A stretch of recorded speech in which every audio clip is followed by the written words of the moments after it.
కాలుష్య నియంత్రణ మండలి పరిశ్రమలు మరియు ఇతర భాగస్వాముల సమన్వయంతో బౌల్ ఏరియాలో ఉన్న పరిశ్రమలకు జాతీయ ప్రమాణాల కంటే ఎక్కువ కఠినమైన ఉద్గార ప్రమాణాలను ఎమిషన్ స్టాండర్డ్స్ ను నిర్దేశించింది.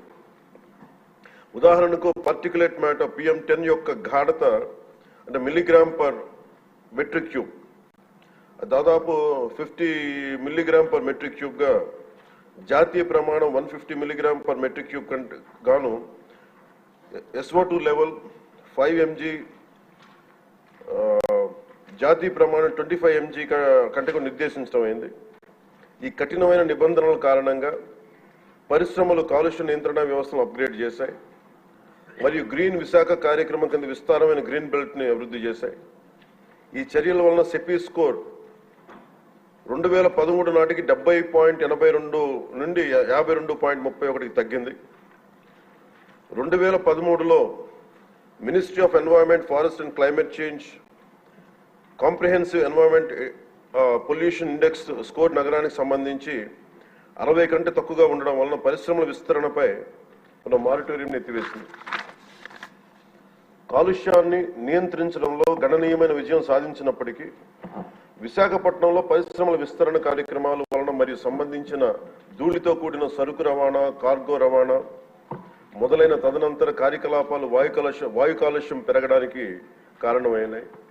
నగరంలో పార్టిక్యులేట్ మ్యాటర్ అంటే ముఖ్యంగా కణ కాలుష్యం, దుమ్ము, ధూళి, మసి, పొగ ఈ లెవెల్స్ జాతీయ ప్రమాణాలు 60 మిల్లీగ్రాములు మించినందున వాయు నాణ్యత మెరుగుదల అవసరమని ఆంధ్రప్రదేశ్లోని మరో 12 నగరాలతో పాటు విశాఖపట్నంను నాన్ అటైన్మెంట్ సిటీలుగా CPCB గుర్తించింది. CPCB GVMC జిల్లా పరిపాలన, రవాణా శాఖ, పరిశ్రమలు, పౌర సరఫరాల శాఖ వంటి సంబంధిత భాగస్వామ్య శాఖల సమన్వయంతో APPCB national clean air programme కింద నగరంలో వాయు కాలుష్య స్థాయిలను తగ్గించడానికి కార్యాచరణ ప్రణాళికను రూపొందించింది.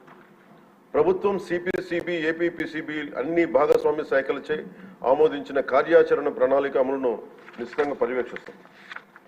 పరిశ్రమల నుంచి వెలువడే వాయు కాలుష్య ఉద్గారాలు, పరిశ్రమల కార్యకలాపాలు, పట్టణ అవసరాలకు సంబంధించిన సరుకు రవాణా నుంచి వెలువడే ఉద్గారాలను నియంత్రించేందుకు APPCB పలు చర్యలను చేపట్టింది అధ్యక్ష. అంతేకాకుండా పరిశ్రమలు ఉత్పత్తి చేసి వ్యర్థ జలాలను శుద్ధి చేయడానికి తగిన సామర్థ్యం కలిగిన ఎఫ్లూయెంట్ ట్రీట్మెంట్ ప్లాంట్లను ఏర్పాటు చేయడానికి APPCB పరిశ్రమలను నిశ్చితంగా పర్యవేక్షిస్తున్నది.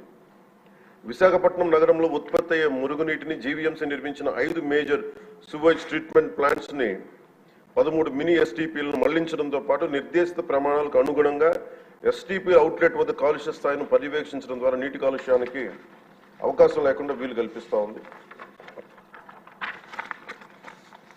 GVMCలో ఉత్పత్తి అయ్యే మున్సిపల్ ఘన వ్యర్థాలను వేస్ట్ ఎనర్జీ ప్లాంట్ శుద్ధి చేసి 15 మెగావాట్ల విద్యుత్తును ఉత్పత్తి చేస్తున్నారు అధ్యక్ష. దీనిని కాపులుప్పాడలో జిందాల్ అర్బన్ వేస్ట్ మేనేజ్మెంట్ ఏర్పాటు చేసింది. ఇది బహిరంగ ఘన వ్యర్థాల దహనం మరియు మున్సిపల్ సాలిడ్ వేస్ట్ డిస్పోజల్ సమస్యను తొలగించింది.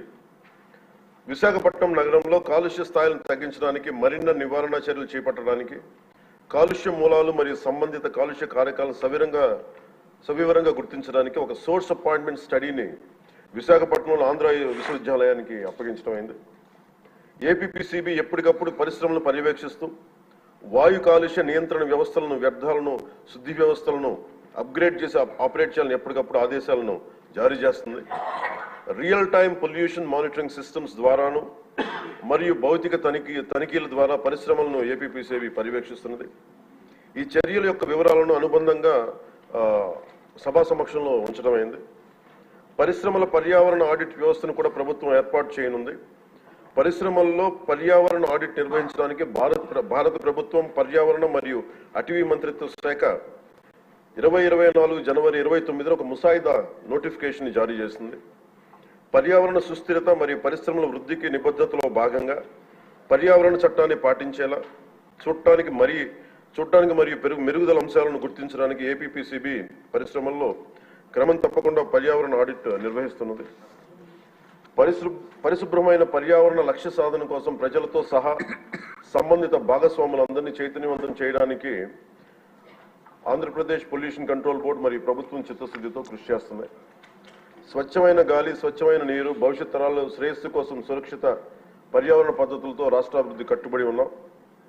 ఈ సందర్భంలో ఈ American red Indian chief Seattle, స్థానిక అమెరికన్ చీఫ్ ఆఫ్ సుక్వామిష్ మరియు దువామిష్ ట్రైబ్స్ ఈ కింద విధంగా ఉదహరించిన ఒక సందర్భంలో, The earth does not belong to man.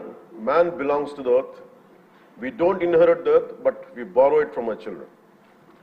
ఆయన మాటలు సమస్త జీవరాశుల పరస్పర అనుసంధానాన్ని, భావితరాల కోసం ప్రకృతి ప్రపంచాన్ని గౌరవించడం, పరిరక్షించడం యొక్క ప్రాముఖ్యత నొక్కి చెప్తున్నాను. Thank you.